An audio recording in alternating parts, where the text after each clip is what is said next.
If you feel confused why there are so many energy bars, drink mixes, gels, tablets, syrups, and whatnot, you're not alone. I've spent years trying to figure out what exactly is the difference between these products and figure out what are the best options for what running and cycling disciplines. And in this video, I'll share what I've learned. I have structured the video in 4 different chapters: energy bars, drink mixes, gels, and other stuff.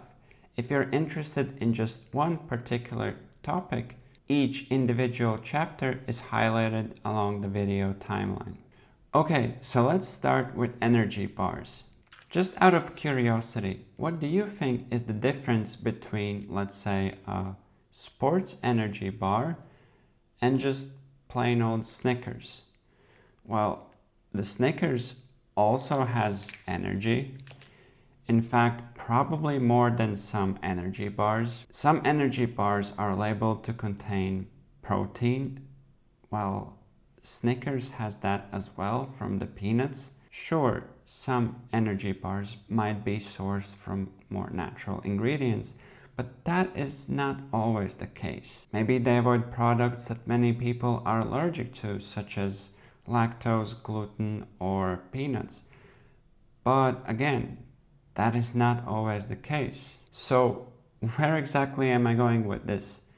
I'm not saying that Snickers is a good sports nutrition product, but I'm rather saying that that line between what is a sports bar and what is just a plain old snack can sometimes be very fuzzy. And in fact, there are tons of products all over this spectrum, and often the difference really just depends on what the company has chosen as their target audience. For example, you can find great energy bars sourced from natural ingredients, high in carbs but low in fat, without a single mention that they're intended for sports.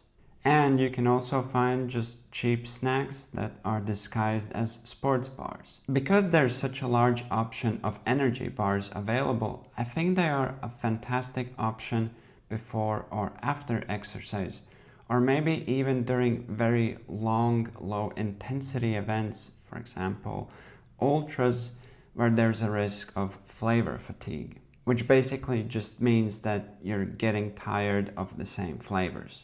Energy bars won't be the best option for something like running a marathon because chewing will be difficult, it will disrupt your breathing, and from my own experience, it is more likely that you will experience GI issues or stomach cramps compared to eating on the bike.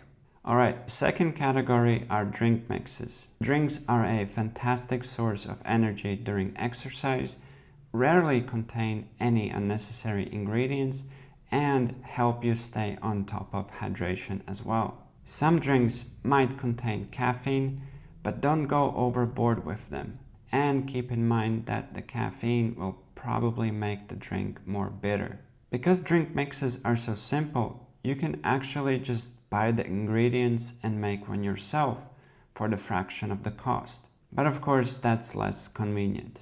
Drink mixes will be a great option for any cycling discipline because it's very easy to store water bottles or ultra marathons where people run with hydration vests.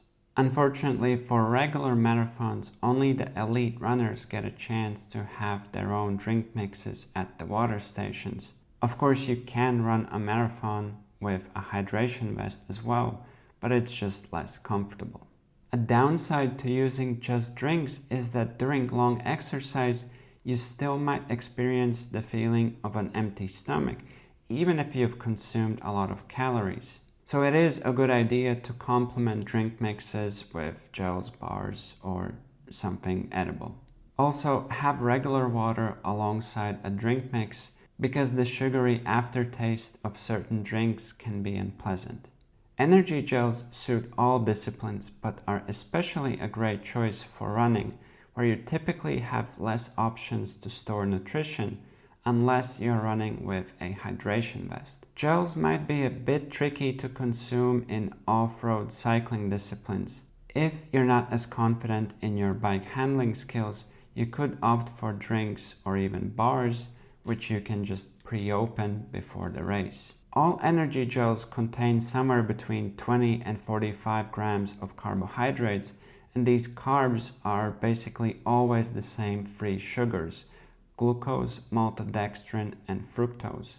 Moreover, maltodextrin is basically just glucose.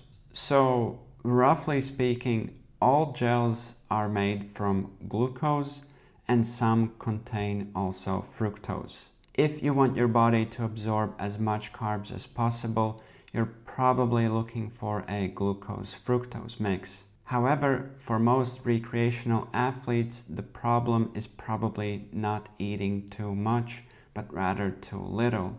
So my tip is just to try and look for something that you like and won't get tired of during the race. Some gels are advertised as electrolyte gels, but in fact, virtually all gels contain at least one electrolyte: sodium, most often in the form of salt. Some contain very little, while some contain a lot.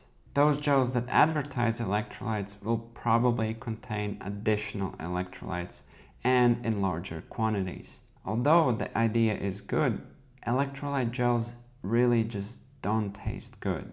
If the weather is really hot outside and you know you sweat a lot, sure, take one every few hours, but otherwise it is better to take care of your electrolyte balance in the days leading up to the race. Some gels contain caffeine, but these will be much more bitter and you definitely shouldn't overdo them. Dosage should be around 1 to 3 milligrams of caffeine per kilogram of your body weight. Respectively, for most women and people who rarely consume caffeine, 50 to 75 grams of caffeine will be completely sufficient, and for most men, 100 to 150 milligrams will suffice. Most gels will also have other ingredients such as gelling agents, acidity regulators, preservatives, added flavors, or even sweeteners. The names of these ingredients might sound toxic, but in reality, it's not too bad. However, if you do want to avoid any unnecessary ingredients, the best and virtually only choice are Maurten gels, which contain only 6 ingredients. However, these are probably also the most expensive gels. A good thing to consider before an important race are electrolyte tablets. Typically, these won't contain any sugars or calories, but might contain caffeine. Just add to 1 cup of water and drink 1 per day a few days before a race. An honorable mention goes to plain old candy. Maybe not the best choice for peak performance, but definitely high in sugar and not the worst choice either.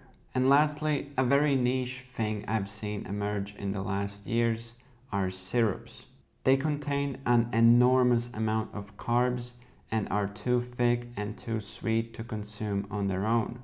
However, when mixed with water, it basically turns into a regular drink mix. I haven't tried this myself, but many people in the ultra bikepacking community have, where races can span multiple days in remote areas where water might be available, however shops, not really.